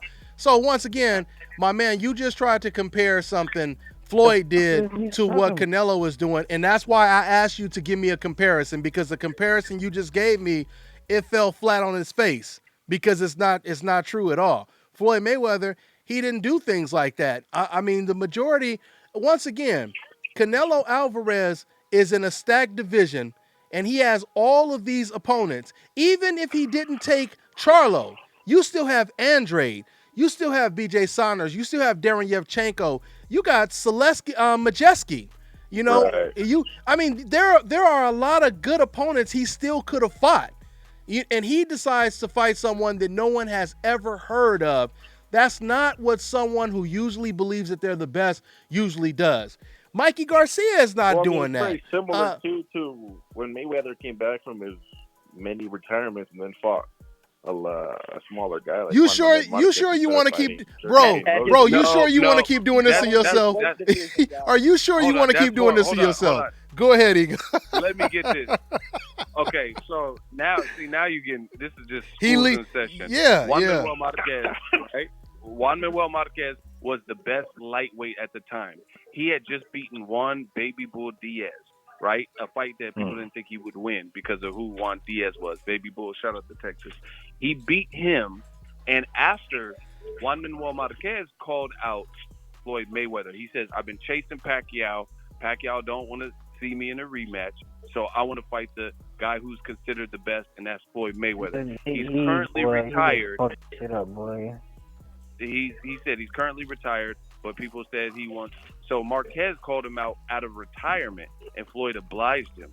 And Marquez is a Hall of Famer, so what are you talking about? Like, Marquez is a definite Hall of Famer. Hey. So what are we talking about? On top. 20 pounds? Okay, so that if a fighter, Floyd Mayweather was on almost a 2-year layoff, 21 months. He didn't make weight. I think. Okay, he was off for he was on a 21-month layoff. So don't you think that kind of negates someone being out of the ring, out of their sport for almost 2 years? Hold on. 2 years is 24 months. Wait, let me add on top of that.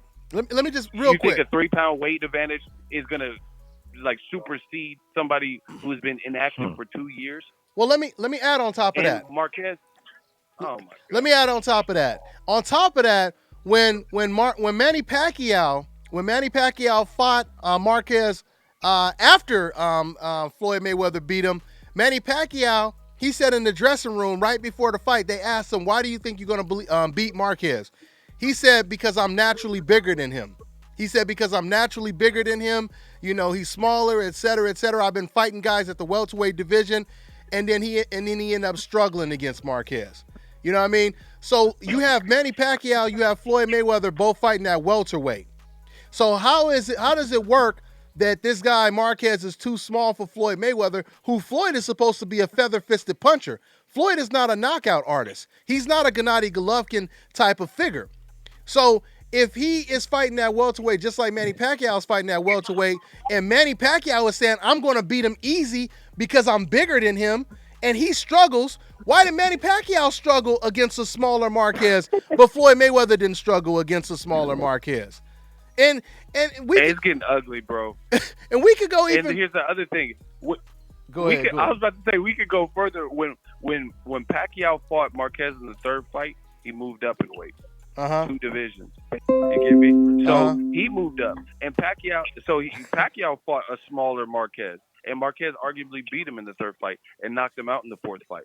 So obviously, Marquez, even if he's at a weight disadvantage, is still a hell of a fighter. The difference is he's not fucking with Floyd because he's a counter puncher. Styles make fight. He's not faster than Floyd. He's not smarter than Floyd. I love Marquez. He's one of my favorite counter punchers, one of my favorite fighters. But Floyd's a souped up version of Marquez. Better footwork, faster ring IQ. This is what happens when you listen to casual points. Yeah, they set you up. Yeah, because I'm telling you right now, homeboy, your friends have been telling you this. They ain't your real friends because they set you up for failure to call up and use these talking points. But I'll say this too. The point wasn't to say that Mayweather wasn't good. No, that's not. No, we didn't say that. We didn't say that. But for you to compare what Canelo is doing or what Golovkin is doing to the best fighter of this generation, and I know that you weren't arguing. I know you weren't. I know. I don't even know you. I don't even. Fuck you, bitch. You trying to make me say watch kids. What is? We got some high decaf on the line right now. I don't even know where that's coming from, but I don't either. Get him in. Who is that? Who is that? But hold on. Let me. No, this is me. I was saying get the other guy in. Okay, but it was a point that I wanted to make real quick. Once again, these cats, they keep trying to compare. They keep trying to compare Canelo, Golovkin to Floyd, but at the same time, I know for a fact, I don't even know you, and I know for a fact you were never arguing when people was bashing Floyd Mayweather. I know you were never arguing for Floyd Mayweather, telling people, well, hey guys, he did this and he did that and he did this and he did that. You know what I'm saying? But when it comes to Canelo and Golovkin, now you're comparing them to Floyd Mayweather, a guy that you never defended. I know you never did this in the comment section before. So my point, one more point. Him against Conor. One more point I want to make is when you talk about Marquez being smaller, remember Floyd Mayweather was 15 to 20 pounds smaller than Canelo Alvarez, and he was 14, 15 years older than Canelo Alvarez, and he still beat him. So that completely destroys any argument that he fought a smaller guy, because Floyd Mayweather just showed that if Floyd was smaller than Marquez, Floyd would have beat Marquez just like he beat a bigger Canelo Alvarez. But anyway, hey man, but at the end of the day, man, thanks for calling in, man. All right, and you call in anytime. All right, good conversation. All right. Hello, you there? I don't know which caller this is because I got a whole bunch of lines open right now. Hello, are you still there? Okay. What area code was that? So I don't forget. You guys remember what area code that was? Hello? Shit, did I lose everybody again? I think I lost everybody again. Yeah, I lost everybody again. I don't know what happened. I don't know why I lost everybody. Hey, hold on, guys. I'm gonna get ready to wrap the show up. I got to call back in on this here. I don't know why this keeps happening. But anyway, you know what, guys? We're gonna go ahead and just wrap it up because we were gonna wrap it up. That was gonna be the last call anyway. I hear some cats. Hey, I'm gonna try to open the phone lines back up real quick because I hear some cats saying 443 wants to call in. DBN, let me know. Let me get a wrench. Okay, 443. Everybody's saying 443. Hey, what is 443 talking about? I gotta once again I gotta set these phone lines back up. I don't know why I keep having these problems with the phone lines right now. But anyway, let me see here. What is he talking about, y'all? Once again, I'm trying to get these phone lines back up. Here, let me see here. Hold on, y'all. Dude said he defended Floyd against Conor. They still laughing about the decaf who just called in. Okay. Here, let me see here. Hold on for a second, y'all. Let me try to get these phone lines back up. Give me 1 second, y'all.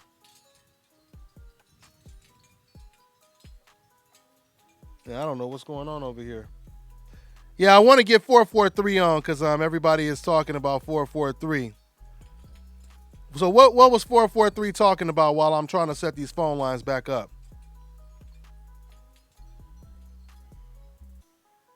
You see here. Hold on for a second, y'all. Yeah, give me a second over here, man. This is what happens. We out here live, doing the show live, out here in Koh San Kwang, Thailand. Trying to get the phone lines back up. There we go. Let's see here. Let me see here. Let's see here.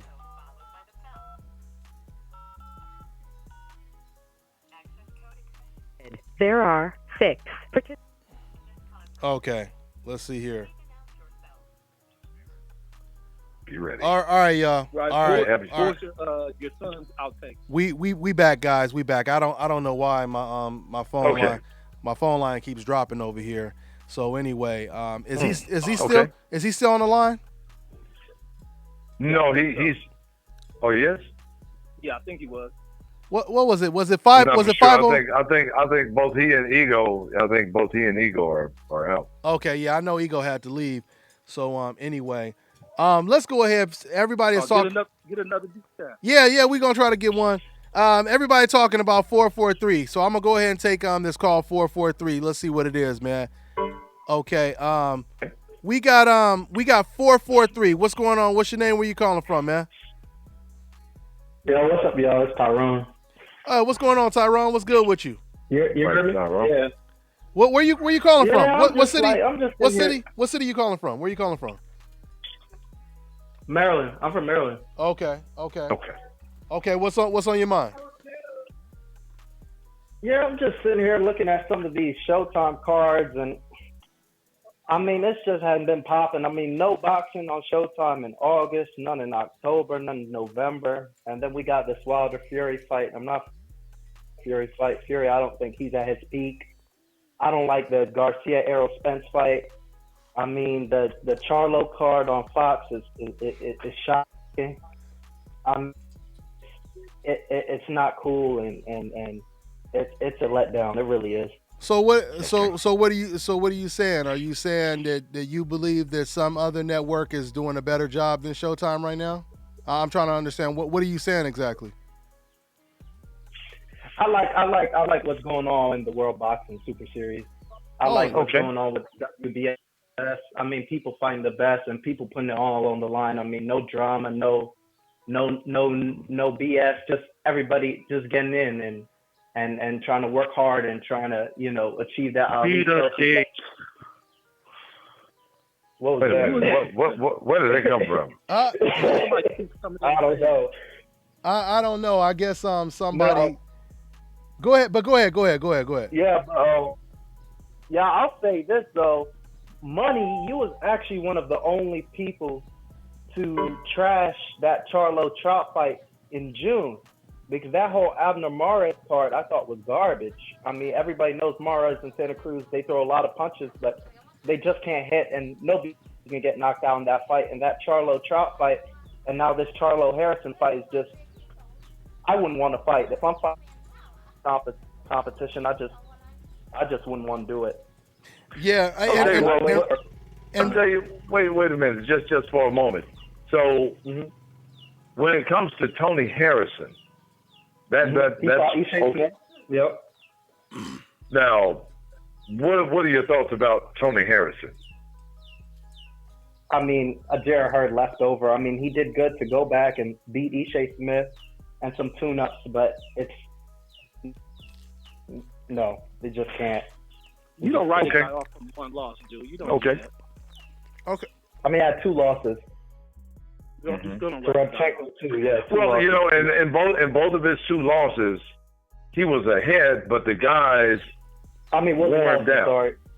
Yeah, Willie Nelson knocked him out, and Jarrett Hurd knocked him out. Right. And Jared, and in both fights, he was ahead.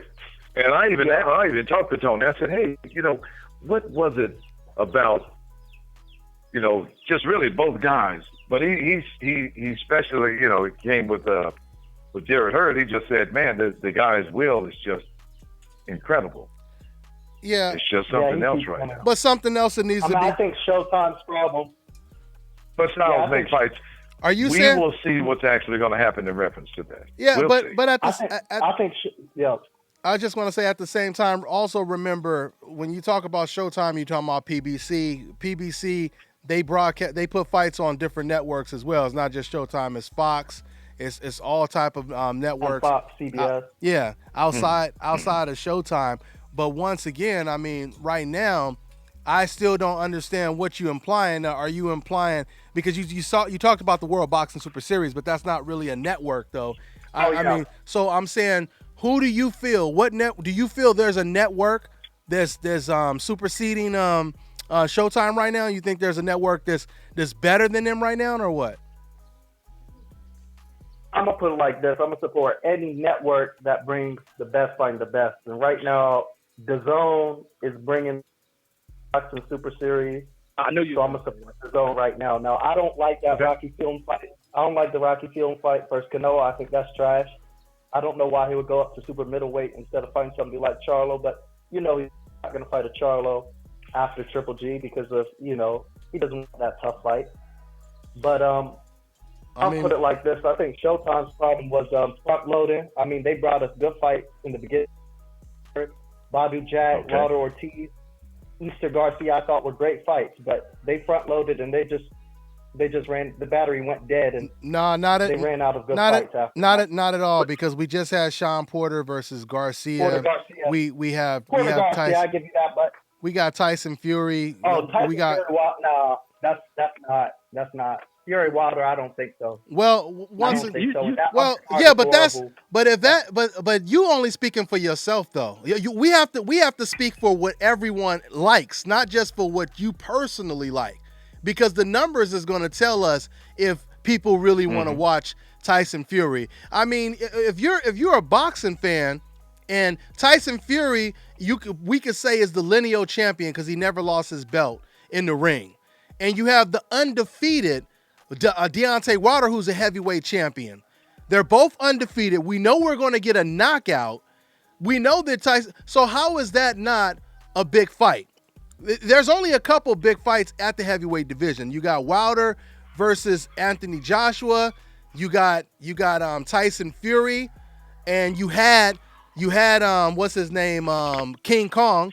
You had Luis King Kong Ortiz, but he just got knocked out by Wilder. So these are the biggest fights that can be made at the heavyweight division. I mean, that's kind of like saying, you know, I don't know, like Danny Jacobs versus Andrade is not a fight people want to see. Two undefeated fighters in the division in their prime, you know. So no, there's no doubt about it. Showtime and PBC, they've been putting on the best fights overall. I mean, once again, when it comes to Keith Thurman, if Keith Thurman and Sean Porter were willing to get in the ring with Errol Spence, we would be getting even more good fights, you know. But they don't want to fight against Errol Spence right now. But there's been a lot of great fights with PBC. There has been. Yeah, I agree with you, but not right now. Can I ask you, what are your views on Al Heyman? Al Heyman, I mean, he's an astute businessman, educated. I mean, music industry. He's probably richer than what his net worth says on. $15 million. But it's not about his money, but we're not talking about his money. Yeah, we're talking about boxing, not his money. Is Al Heyman doing a great thing for boxing? He put on great fights in the past, but right now I don't I mean, Wilder Fury, I don't think that's pay-per-view. Yeah, but you kind of, but you kind of, when you say that Wilder versus Fury is not a good fight, it kind of destroys everything. It kind of destroys everything that you're saying. Because if you were to say, because I don't think Wilder Fury right now is a good fight. Fury's not at his peak. Fury's just not at his peak. We're gonna find Wilder Fury isn't a good. We're gonna find out if you're right. We're gonna find out if you're right or wrong when the numbers come out. We are definitely gonna find out if you're right or wrong. But anyway, hey man, but thanks for calling in, man. We're gonna go ahead and get to another one. All right, 443. Yep. All right, take care, man. Take care. Yep. All right. Yeah, when he said Wilder versus Tyson is not a good fight. I mean, it's nothing else to talk about. Because you have two different countries involved heavily into this, and the numbers are going to be pretty nice. Yeah, so I mean, Eddie. Okay. Not even Eddie Hearn. Not even Eddie Hearn is bashing the fight.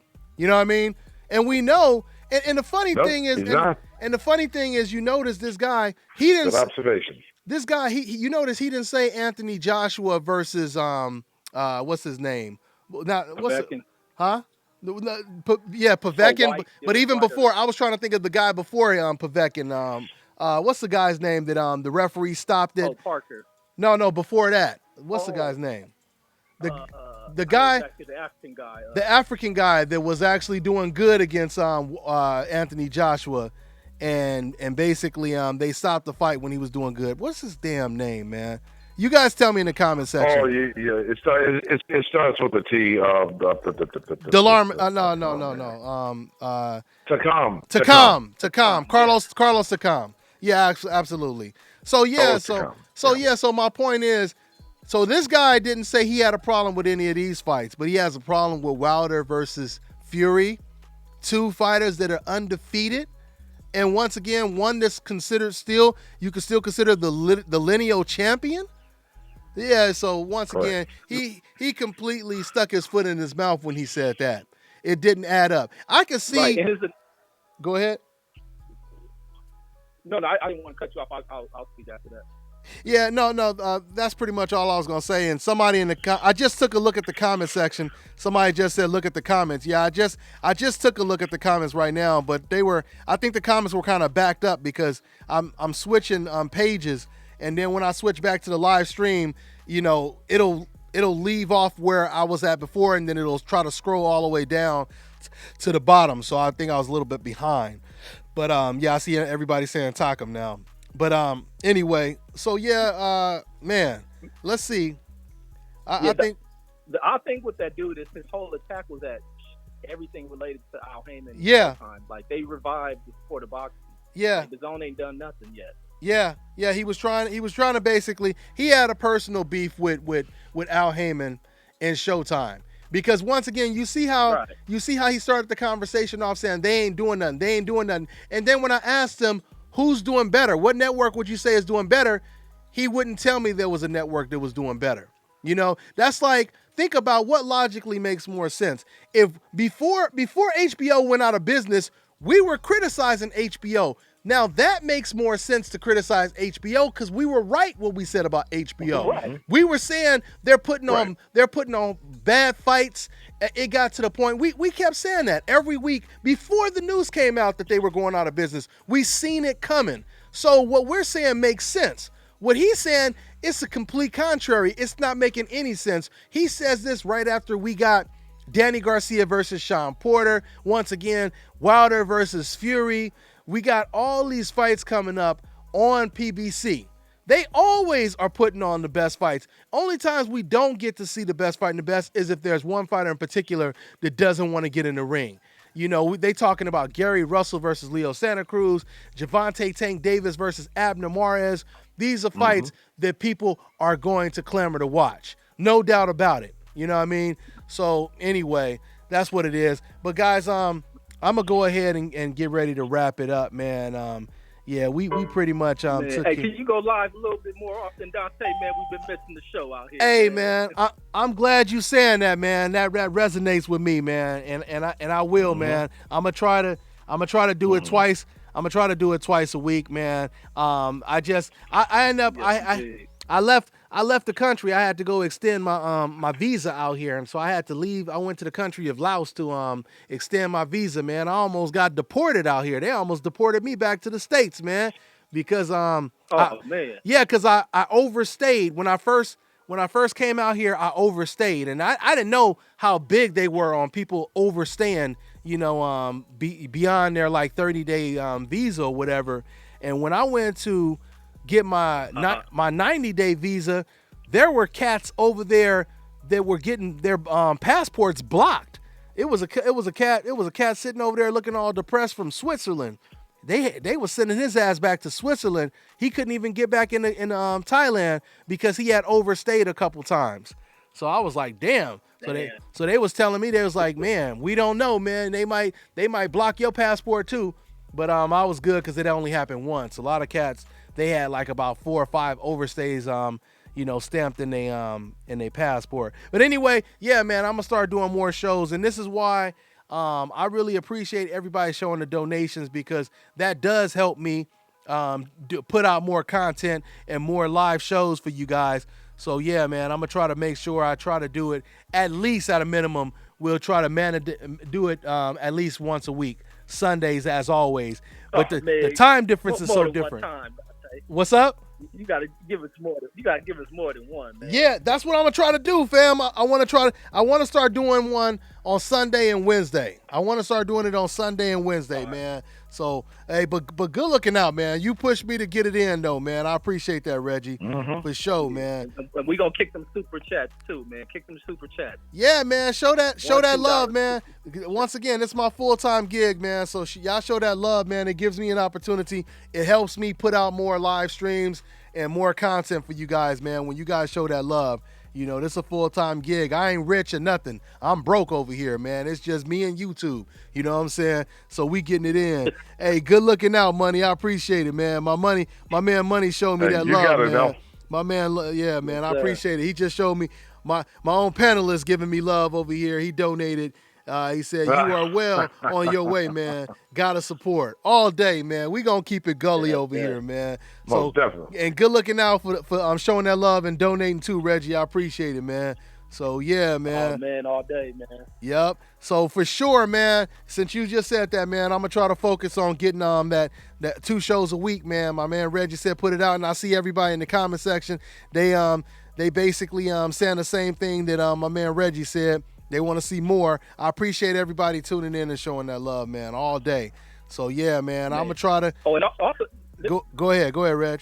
I just wanted to say this to you, man, because I don't even watch TV really more. I YouTube all the different boxing channels because combat sports is my thing. So I look forward to when you guys come in here, give the talk. I don't listen to like mainstream sports talk because there's no section for boxing. You guys put your heart to research these things, drop this content, and then these shows, and even interacting that, here's the global perspective from fans, and I respect that. So that's why I kick a little bit of dough to it. Keep doing that, super chatting these things. So man, you gotta give us more than one. So I salute you on that, man. Yeah, absolutely. And when I say, I see some people saying, you said it's just you and YouTube. Yeah, man, it's me and YouTube. What I mean is this is my full-time job. It's just YouTube. This is not a side job. This is not, something I do on the side. This is my full-time job. It's just YouTube. That's it, man. So, hey, man, good looking out, family. I appreciate it. But once again, man, I'm going to try to make it do what it do, and I'm going to try to push a show this Wednesday. See if we can do one Wednesday and Sunday, man. So, yeah, man. So, we're going to go ahead and wrap it up, man.